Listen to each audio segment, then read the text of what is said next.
So, hey guys, this is me Gaurav Dubey, and I just welcome you to all in the channel Safety Talks with Gaurav. So, in this video, we are discussing about the general work permit. जैसा कि मैंने अपने पिछले video में बताया था importance of work permit में कि मैं एक एक वीडियो बनाने वाला हूँ सभी टाइप्स के वर्क परमिट से रिलेटेड, और उसे ब्रेक डाउन करूँगा और उसे बताऊँगा कि कैसे भरते हैं और उसकी क्या इंपॉर्टेंस रहती है या उसमें क्या क्या कंटेंट रहते हैं उस पर्टिकुलर वर्क परमिट में। तो आज जो हम बात करने वाले हैं वो हम करने वाले हैं जनरल वर्क परमिट के बारे में, जो कि कोल्ड वर्क परमिट में भी आता है। तो हमारा जो जनरल वर्क परमिट का उपयोग है उन सभी गतिविधियों के लिए किया जाता है जिनके लिए परमिट की आवश्यकता होती है, सिवाय उन एक्टिविटीज़ के जो कि इग्निशन उत्पन्न करने या उनका उनका उस एक्टिविटी के करने के दौरान जो इग्निशन है वो क्रिएट करने में सक्षम होती है, उसके लिए हम लोग जो है वो जनरल वर्क परमिट नहीं लेते हैं। इसके अलावा बाकी सारी जो जनरल रूटीन एक्टिविटीज़ होती हैं उनमें हम जो है वो जनरल वर्क परमिट लेते हैं। इसके अलावा हमारा जो जनरल वर्क परमिट है वो इसका फोल्डिंग के निर्माण से लेकर उसके दबाव परीक्षण जैसी नियंत्रित गतिविधियों तक सभी गतिविधियों को सुविधाजनक जो है वो बनाता है।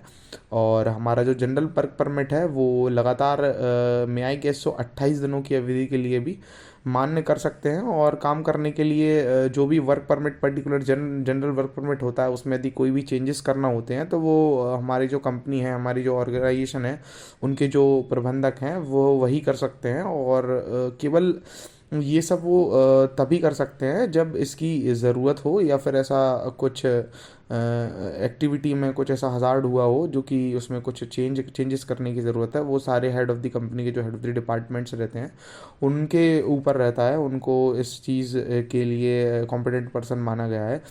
इसके अलावा कोई भी महत्वपूर्ण परिवर्तन हो, स्थिति हो, या फिर उसमें कुछ भी जैसे वर्क से रिलेटेड परिवर्तन हो या फिर कुछ कॉम्पिटेंट पर्सन से रिलेटेड, ऑथराइज पर्सन से रिलेटेड, सिग्नेचर से रिलेटेड कोई भी चेंजेस हो तो वो हायर अथॉरिटी है जो वही कर सकती है।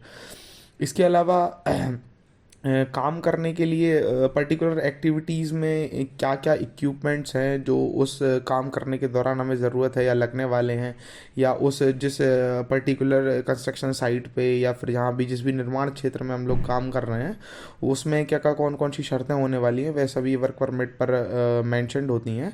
तो ये था जनरल वर्क परमिट के बारे में एक छोटा सा जनरल सा ओवरव्यू। आइए अब बात करते हैं कि जनरल वर्क परमिट दिखता कैसा है और होता कैसा है और उसको भरते कैसे हैं। तो जैसा कि आप लोग अभी देख रहे होंगे जनरल वर्क परमिट का जो ये वाला स्लाइड है इसमें आप देख रहे होंगे सबसे ऊपर की साइड में एक सेक्शन रहता है जिसमें एक साइड आपकी कंपनी का लोगो रहेगा और बीच में जनरल वर्क परमिट मेंशन रहेगा, और उसके नीचे आपकी कंपनी का नाम, आपका कौन सा प्रोजेक्ट है जो वो चल रहा है या कुछ किस पर्टिकुलर जगह पर उस जो भी कंस्ट्रक्शन का काम है या जो भी काम है वो चल रहा है उसका नाम, फिर उसका जो भी पैकेज है वो उसका नाम। ये कंस्ट्रक्शन प्रोजेक्ट साइट पे रहते हैं जिन हम उन्हें एक पैकेज के नाम से एलोकेट करते हैं। और उसके अलावा उसके साइड में आप अगर जाएंगे तो वहाँ पर आपकी कंपनी का नाम रहेगा, और she in the sense safety health and environment, और GWP जनरल वर्क परमिट, और WP परमिट, और फिर उसके बाद उसका जो नंबर रहेगा। फिर उसके नीचे जो आप देख सकते हैं REVNO डॉट कर रखा हुआ है, तो ये रिवीजन नंबर है, मतलब वर्क परमिट को कितनी बार वर्क परमिट में सुधार किया गया है, एक बार, दो बार, तीन बार, तो वो इस जगह पर मेंशन रहेगा। जैसे कि कहीं पे आपने वर्क परमिट का यूज़ किया और वहाँ पर कुछ पर्टिकुलर हज़ार्ड या कुछ ऐसा फेटल केस हो गया तो वर्क परमिट में कुछ चेंजेस किए जाएंगे ताकि और उस पर्टिकुलर एरिया में सेफ्टी को हम लोग जो है वो इंश्योर कर सके वर्क परमिट के थ्रू।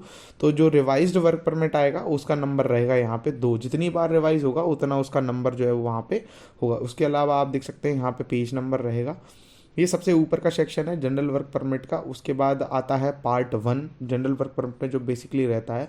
तो इसमें आप देख सकते हैं परमिट वैलिडेट फ्रॉम इतने आवर्स टू इतने आवर्स इसमें लिखा हुआ है, और फिर लिखा हुआ है job supervisor change then their signature should be incorporate in the format. तो सबसे पहले यहाँ पर जो है काम हम कितने बजे से कितने बजे तक करने वाले हैं वो यहाँ पर डालेंगे। मान के चलिए आप सुबह के 9 बजे से काम करना चालू कर रहे हैं तो सुबह के 9 बजे का टाइम डालेंगे।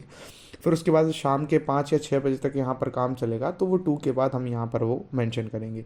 उसके बाद नीचे वाला सेक्शन है जो है वो है जॉब एग्जीक्यूटर नेम, कौन है जो वो जॉब को करने वाला है उसका नाम आएगा यहाँ पर। फिर उसके आगे उसके साइन आएंगे। फिर उसके आगे आप जाएंगे डेट एंड टाइम, जिस तारीख को आप काम कर रहे हैं वह तारीख रहेगी यहाँ पर, और कितने समय पे आप काम करना चालू कर रहे हैं वो यहाँ पर मेंशन रहेगा। फिर उसके बाद डिपार्टमेंट के, मान लीजिए कौन सा डिपार्टमेंट है, सिविल डिपार्टमेंट का काम चल रहा है, स्टोर डिपार्टमेंट का काम चल रहा है, इलेक्ट्रिकल डिपार्टमेंट का काम चल रहा है, P&M डिपार्टमेंट का काम चल रहा है। तो जिस भी तरीके का जो भी डिपार्टमेंट होगा, जिसका भी ये जनरल रूटीन एक्टिविटी का काम चल रहा है, वो यहाँ पर डिपार्टमेंट का नाम आ जाएगा। फिर उसके बाद आता है डिस्क्रिप्शन ऑफ वर्क। तो डिस्क्रिप्शन ऑफ वर्क में बेसिकली क्या काम हो रहा है वहाँ पर, जैसे हाउस कीपिंग का काम हो रहा है, रेल फिक्सिंग का काम हो रहा है, डी शटरिंग का काम हो रहा है, शटरिंग का काम हो रहा है ग्राउंड लेवल पर, तो वो डिस्क्रिप्शन ऑफ वर्क में जो है वो मेंशन होता है। मतलब किस तरीके की एक्टिविटी, पर्टिकुलर एक्टिविटी जिसके लिए हम करने वाले हैं, उसका नाम जो है वो यहाँ पर मेंशन होता है। फिर उसके बाद में इक्विपमेंट टाइप, ये थोड़ा पार्ट 2 का सेक्शन आ जाता है, मैं आई गेस सो। फिर उसके बाद में आ जाता है आपका लोकेशन, किस लोकेशन पर आपका काम चल रहा है वो भी यहाँ पर मेंशन रहेगा। अब आइए बात करते हैं पार्ट 2 में। पार्ट 2 में जैसे कि वो इक्विपमेंट टाइप लिखा हुआ था, तो उसके नीचे का सब सेक्शन है ये वर्क परमिट का। तो अब यहाँ पर आप देख सकते हैं पार्ट 2 में मैंने कैरेक्टराइज किया हुआ है जनरल वर्क परमिट को। बेसिकली होता है एक पेज का ही है, लेकिन मैंने इसके पार्ट्स में इसको डिवाइड किया हुआ है। तो इसमें देख सकते हैं पार्ट 2 में action taken by executor, please write yes और no in the box provided. मतलब जो हमारा एग्जीक्यूटर है, जो जॉब करने वाला है, उसने क्या क्या एक्शन लिए हुए हैं, मतलब उस पर्टिकुलर एक्टिविटीज़ में हम उस वर्क परमिट में हज़ार्ड आइडेंटिफाई करते हैं। जैसे हम कोई एक्टिविटी अगर करवा रहे हैं तो वहाँ पर इलेक्ट्रिकल का हज़ार्ड है तो यहाँ पर यस करेंगे, कन्फाइंड एरिया है तो यस करेंगे, नहीं है तो नो करेंगे। हाइट पे काम चल रहा है, 1.8 मीटर से ऊपर की हाइट पे यदि काम चल रहा है तो यस करेंगे, नहीं चल रहा है तो नो करेंगे। Hot work, excavation work, mobile crane, compressor air, hydraulics, any other, इनमें से किसी भी टाइप का कोई भी हज़ार्ड यदि आपको दिखेगा या पर्टिकुलर एक्टिविटी आपको रहेगी तो आप इसमें यस करेंगे और फिर उसके बाद रिमार्क्स में डालेंगे। मान के चलिए कि आप या कहीं पर काम कर रहे हैं, इलेक्ट्रिकल पैनल्स के साथ काम कर रहे हैं, आप डिस्ट्रीब्यूशन बॉक्स के साथ काम कर रहे हैं, या फिर कुछ ऐसा हाई हजार्डियस इलेक्ट्रिकल इंस्टॉलेशन का काम कर रहे हैं लाइव वायर्स के पास में, तो वहाँ पे आप इसमें यस करेंगे और फिर उसके बाद रिमार्क्स में डालेंगे कि देयर आर, जो भी वहाँ पर हज़ार्ड पर्टिकुलर आपको फाइन रहेंगे या जो भी आपको वहाँ पर ऐसी सिचुएशन देखने को मिल रही है जो कि आपको लगता है कि मेंशन होनी चाहिए, वो आप यहाँ पर डालेंगे। फिर उसके बाद आता है आपका पार्ट 3, जनरल वर्क परमिट का पार्ट 3 में मैंने इसको डिवाइड किया है। इसमें आता है कि permits required, please write yes और no in the box provided. मतलब उस पर्टिकुलर एक्टिविटी को करने के लिए कौन कौन सी जो मैंडेटरी पीपीज़ हैं, हमें जो रिक्वायर्ड हैं, उस पर हम जो है वो देखते हैं। जैसे कोई भी जनरल रूटीन एक्टिविटीज़ करवाने जा रहे हैं, तो मान के चलिए हम यदि कोई किसी हाइट पे काम करने के लिए जा रहे हैं तो वहाँ पर हमें फुल बॉडी हार्नेस की ज़रूरत है या नहीं है। अगर है, 1.8 मीटर से ऊपर की हाइट पे अगर हम काम कर रहे हैं तो इसमें हम यस करेंगे। ईयर प्लग, यदि हम हाइट पे कटिंग का काम कर रहे हैं या फिर कुछ ऐसी मशीनरीज का यूज़ कर रहे हैं हाइट पे जिसमें कि हमें वो मशीन बहुत ही नॉइजी है, तो उस समय हमें ईयर प्लग की ज़रूरत भी पड़ेगी पीपीस की, तो ईयर प्लग पे टिक करना है। और गॉगल फेस शील्ड, हम उस किसी हाइट पे यदि हम काम कर रहे हैं, हाइट पे काम करने के दौरान हम कोई वेल्डिंग वर्क कर रहे हैं या कोई कटिंग वर्क कर रहे हैं, ग्राइंडिंग वर्क कर रहे हैं, तो हमें गॉगल फेस शील्ड की भी ज़रूरत है, तो इसमें हम यस करेंगे। डस्ट मास्क, वेल्डिंग का काम कर रहे हैं, जो टॉक्सिक फ्यूम्स जनरेट होती हैं उनसे बचने के लिए डस्ट मास्क की भी ज़रूरत है, तो उस पर हम यस करेंगे। हैंड ग्लव्स की भी हमें ज़रूरत पड़ेगी अगर हम कुछ ऐसी मशीनरीज़ के साथ काम कर रहे हैं या फिर कुछ ऐसी इलेक्ट्रिकल इक्विपमेंट के साथ काम कर रहे हैं। तो हर एक्टिविटी के अकॉर्डिंग अलग अलग टाइप के हैंड ग्लव्स होते हैं, उनका भी मैं एक पर्टिकुलर वीडियो बनाऊंगा। तो वो ज़रूरत है या नहीं है तो यस करना है। एप्रोन या leg guard, heat resistant suit, इनमें से किसी भी पीपीस की जो पीपीस की हमें ज़रूरत है उसमें हम यस करेंगे और जिनकी नहीं है उसमें हम नो करेंगे। तो ये था हमारा पार्ट 3। अब आ जाता है हमारा पार्ट 4, जनरल वर्क परमिट का, जो उसमें चीज़ें मेंशन रहती हैं। तो permit required, please write yes और no in the box provided. मतलब कि उस पर्टिकुलर एक्टिविटीज़ को करने के लिए जो जनरल रूटीन एक्टिविटी है, उस एक्टिविटी को हम करवा रहे हैं, उसके अलावा हमें अगर और कोई काम है उसमें, तो उससे रिलेटेड हमें वर्क परमिट लेना है या नहीं लेना है, उसके बारे में इसमें पूछा गया है। जैसे कि आप देख सकते हैं सेफ्टी चेक्स फॉर कंप्लाइंस, मतलब कि और एक सेक्शन है यस और नो का, और एक है if yes then permit number, फिर उसके बाद रिमार्क्स।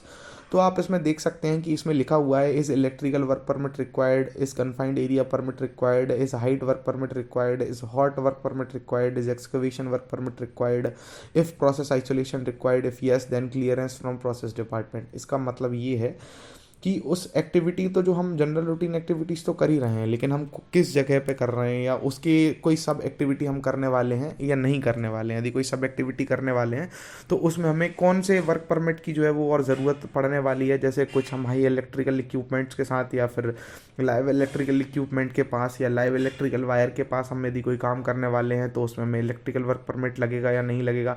लगेगा तो यस करना है, वैसे बेसिकली लगेगा। कन्फाइंड एरिया में, किसी ऐसे एरिया में जहाँ पे एक ही जगह का आने का रास्ता और एक ही जगह से जाने का रास्ता, वो कन्फाइंड स्पेस एरिया होता है, वहाँ पे कोई जनरल रूटीन एक्टिविटीज़ करना है तो उसका परमिट लगेगा, तो यस करना है। हाइट पे कर रहे हैं तो हाइट का यस करना है। हाइट पे अगर आप कोई जनरल रूटीन एक्टिविटी परफॉर्म कर रहे हैं तो उसके साथ जनरल वर्क परमिट भी रहेगा और हाइट वर्क परमिट भी जो है वो आपको लेना पड़ेगा। अगर वहाँ पर आप हॉट वर्क कर रहे हैं कोई, तो वहाँ पर भी आपको जो है वो हॉट वर्क परमिट लगेगा। तो इस तरीके के जो वर्क परमिट हैं, जो भी जनरल रूटीन एक्टिविटीज़ के साथ जो भी अदर और वर्क परमिट्स की रिक्वायरमेंट होगी, तो अगर होगी तो हमें उस पर यस करना है। देन उसके बाद यहाँ पर हमारे जो परमिट हैं उसमें परमिट नंबर मेंशन हुआ रहता है, तो उस परमिट नंबर को हमें उस पर मेंशन करना है। देन उसके बाद उसके रीमार्क्स में जो भी उसका रीमार्क्स रहेगा वो रीमार्क उसमें हमें डालना है, जो भी हम वहाँ पर नोटिस करेंगे उसको। फिर उसके बाद नीचे का जो सेक्शन आ जाता है उसमें आप देख सकते हैं कि परमिट इशूअर नेम, मतलब किसने परमिट को इशू किया है, कंसर्न पर्सन कौन है, कॉम्पिटेंट इंजीनियर कौन है, या फिर जिसने जो भी परमिट इशू करेगा उसका नाम आएगा। फिर उसके आगे उसके सिग्नेचर आएंगे। फिर उसके बाद name of concern process engineer, जो भी वहाँ का प्रोसेस इंजीनियर रहेगा उसका नाम आएगा, उसका सिग्नेचर और डेट आएगा। फिर उसके नीचे वाले सेक्शन में भी परमिट इशूअर के साथ डेट एंड टाइम जो है वो मेंशन रहेंगी, वो आपको डालना पड़ेगा।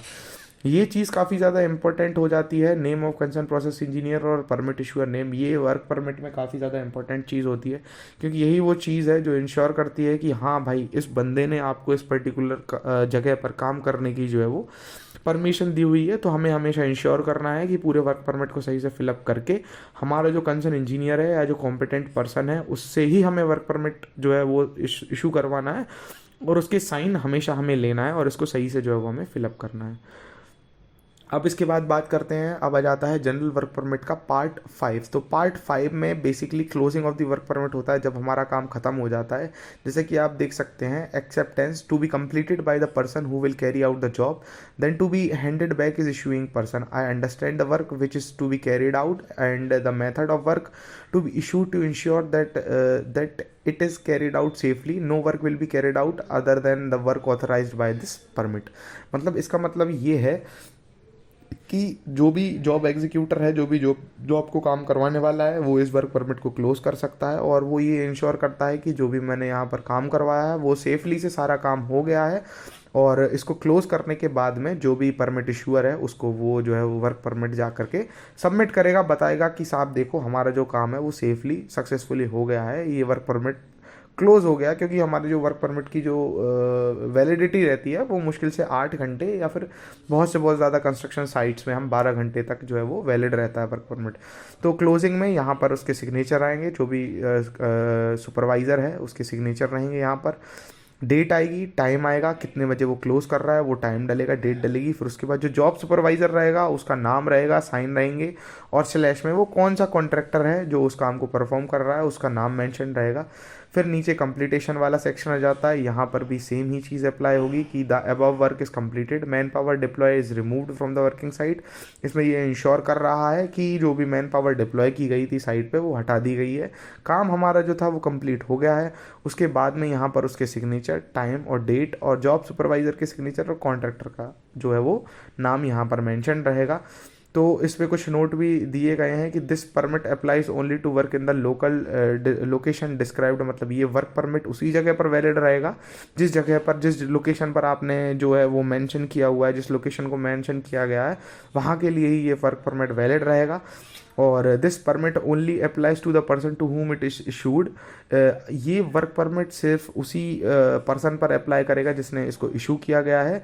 मान के चलिए 2 एग्जीक्यूशन वाले इंजीनियर हैं, 2 अलग अलग जगह पर 2 अलग अलग एक्टिविटीज़ करवा रहे हैं, अलग अलग लोकेशन पर करवा रहे हैं, तो वो चाहें कि हम एक ही वर्क परमिट से दोनों अलग लोकेशन पे काम कर ले, तो ऐसा संभव नहीं है और ऐसा पॉसिबल नहीं है। उन दोनों ही एग्जीक्यूशन इंजीनियर को या फिर जो कंसर्न इंजीनियर है उन्हें अलग अलग वर्क परमिट जो है वो इशू करना पड़ेगा उस पर्टिकुलर एक्टिविटी के लिए। और if work has to be continued by someone else, this permit must be return to issuer for cancellation and other permit issued. मतलब कि अगर उस काम को कोई इंजीनियर करवा रहा है और उस इंजीनियर की जगह कोई नया दूसरा इंजीनियर आ जाता है, तो उस टाइम पे हमें इस वर्क परमिट को जो है वो तुरंत क्लोज करना है और वापस करना है उस पर्सन को जो ऑथराइज था, जिसने पहले इस परमिट को इशू किया था, उसको हमें परमिट को क्लोज करके वापस करना है। और जो नया एग्जीक्यूशन वाला इंजीनियर या फिर जो नया कंसर्न पर्सन वहाँ पर उस काम को करवाने के लिए आया हुआ है, उससे हमें जो है वो दोबारा इस वर्क परमिट को इशू करवाना है या वर्क परमिट लेना है उससे। ठीक है, तो ये वीडियो जो था वो हमारा था जनरल वर्क परमिट से रिलेटेड। इसमें मैंने आपको जनरल वर्क परमिट क्या होता है, क्यों ज़रूरी होता है और उसको भरते कैसे हैं, और जनरल वर्क परमिट में क्या क्या कंटेंट्स होते हैं उसके बारे में मैंने आपको इस वीडियो में डिटेल्ड में बताया।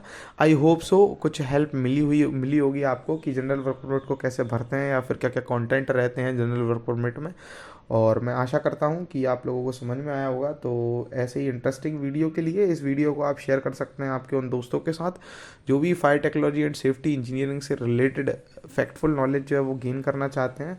और ऐसे ही इंपॉर्टेंट वीडियोस मैं इस चैनल पर लाता रहूँगा, तो देखते रहिए। और इस चैनल को सब्सक्राइब कर सकते हैं आप अगर आपको नॉलेजेबल लगा हो कंटेंट, और लाइक कर सकते हैं वीडियो को। और इसी के साथ अब मैं अगले वीडियो में अगले नए टाइप का जो भी वर्क परमिट है, नेक्स्ट वर्क परमिट जो है उसके बारे में उसका ब्रेक डाउन करूँगा और उसको भरते कैसे हैं वो मैं आपको बताऊँगा। So thank you so much. मिलते हैं नेक्स्ट वीडियो में। Thank you so much for watching this video.